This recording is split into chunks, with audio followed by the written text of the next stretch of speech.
जानते हैं पद के आधार पर कितने प्रकार के होते हैं?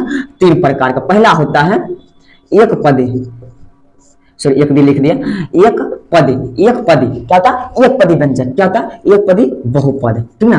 अब एक पदी बहुपद क्या होता है? देखिए देखिए क्या बोला? एक पदी जिसमें एक पद हो, जिसमें एक पद हो वह एक पदी बहुपद कहलाता है। पर हमें ये समझिए पद क्या होता है। तो देखिए हम जैसे ही उदाहरण देंगे ना आप लोग समझ जाएगा कि सर क्या बोलना चाहता है, क्या पद होता है और क्या एक पदी बहुपद होता है, सब बताएंगे, ठीक ना। देखिए एक पदी बहुपद क्या होता है? जिसमें एक पद हो, शॉर्ट में समझिए, जिसमें एक पद हो वह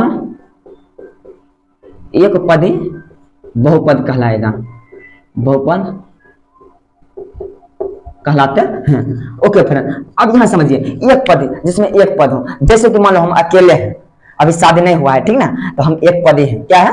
एक पदी है। शादी हो जाए द्विपदी है, और एक बाल बच्चा हो जाए तो त्रिपदी हो जाएगा, ठीक ना। और उसके बाद समझिए ढेर सारा हो गया तो बहुपद हो गया, ठीक ना। मजा आ रहा है क्लास में? जी सर बहुत मजा आ रहा है। तो जिसमें एक पद हो वह एक पदी बहुपद कहलाता है। जैसे 2x y 3y², हाँ 3x 3y, तो ये सब हमारा क्या होगा?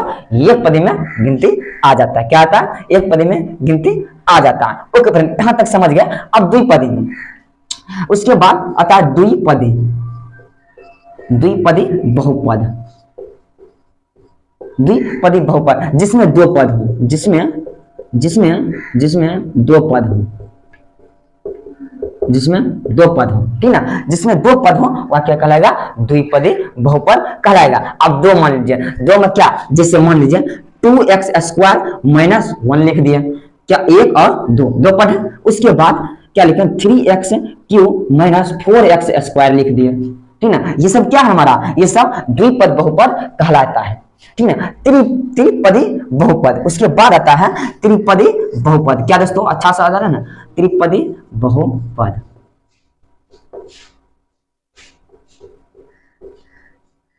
जिसमें 3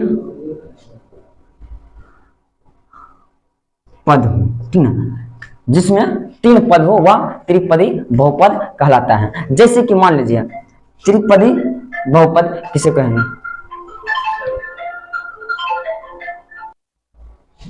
चलिए त्रिपदी बहुपद जिसमें 3 पद हो वह त्रिपदी बहुपद कहलाता है। जैसे मान लीजिए 3x³ - 2x² + 1, ये सब कितना पद है? 3 है। 1 2 3 ये सब क्या है? पद है, ठीक ना। तो हम ये देखिए ऊपर का घात वाले को हम लोग नहीं देखेंगे, ये पद वाले को देखेंगे, ठीक ना। तो ये होगा त्रिपद बहुपद। उसके बाद घात के आधार पर अब आते हैं, यहां तक नोट कर लीजिए सारे दोस्त, सारे फ्रेंड नोट्स कर लीजिए। उसके बाद सारे स्टूडेंट नोट्स करेंगे इसको, ठीक ना। अब आते हैं घात के आधार पर। घात के आधार पर बहुपद कितने प्रकार के होते हैं? तो घात के आधार पर भी बहुपद 3 प्रकार के होते हैं। नंबर एक में आपका हो गया, नंबर एक में देखिए, नंबर एक में रैखिक बहुपद, रैखिक बहुपद, ठीक ना। आप इसको क्या कहेंगे? रैखिक बहुपद किसको कहेंगे? जिसमें जिसका एक घात हो, जिसका घात एक हो, जिसका घात एक हो, जिसका शॉर्ट में बताते, जिसका घात एक हो वह क्या कहलाएगा? वह रैखिक बहुपद कहलाएगा। रैखिक बहुपद क्या करेगा? कहलाएगा। ओके फ्रेंड, यहां तक समझ गया। अब देखिए रैखिक जिसका एक घात एक हो वह रैखिक बहुपद कहलाएगा। जैसे कि मान लीजिए 2x 3a 4a, कहिएगा सर ये तो एक पदी भी है, एक पदी नहीं है रे बाबू, क्योंकि इसमें एक घात छिपा हुआ है। कहां? यहां। तो इसको कहेंगे रैखिक बहुपद, जिसका घात एक हो वह रैखिक बहुपद कहलाता है। उसके बाद आते हैं हम लोग द्विघात बहुपद। द्विघात बहुपद में हाँ जिसका घात 2 हो, जिसका घात 2 हो।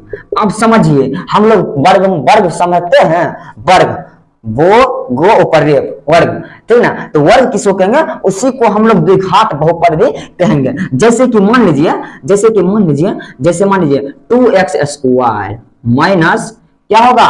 1, 3x स्क्वायर माइनस 2, ये सब क्या होता है, द्विघात बहुपद में गिनती आता। जिसका घात 2 हो, मतलब जिसका घात 2 हो वह द्विघात बहुपद कहलाएगा, वह द्विघात बहुपद कहलाएगा। ओके फ्रेंड, उसके बाद तीसरा नंबर बात आता है। तीसरा नंबर क्या आता है, त्रिघात बहुपद। त्रिघात बहुपद, त्रिघात बहुपद जिसका 3 घात हो, जिसका घात 3 हो वह त्रिघात बहुपद कहलाएगा। त्रिघात बहुपद है, क्या है, वह त्रिघात बहुपद है। जिसका घात 3 हो वह त्रिघात बहुपद है। अब समझिए 2.1 उल्टा करके देख लीजिएगा, टोटल बन जाएगा। अब समझिए जैसे 2x³ minus 3x square plus 3, चलिए 3x प्लस 1, ठीक ना। तो ये सब हमारा क्या होता है, ये सब त्रिघात बहुपद में गिनती आता है। जैसे y³, ठीक ना, ये सब क्या हो जाएगा, त्रिघात बहुपद हो जाएगा। क्लास थोड़ा लंबा हो गया, ठीक है दोस्तों। चलिए कोई दिक्कत की बात नहीं है, आप लोग एक बार चलिए नोट करने के लिए दे दिए हैं, आप लोग एक बार नोट कर लीजिए। चलिए क्लास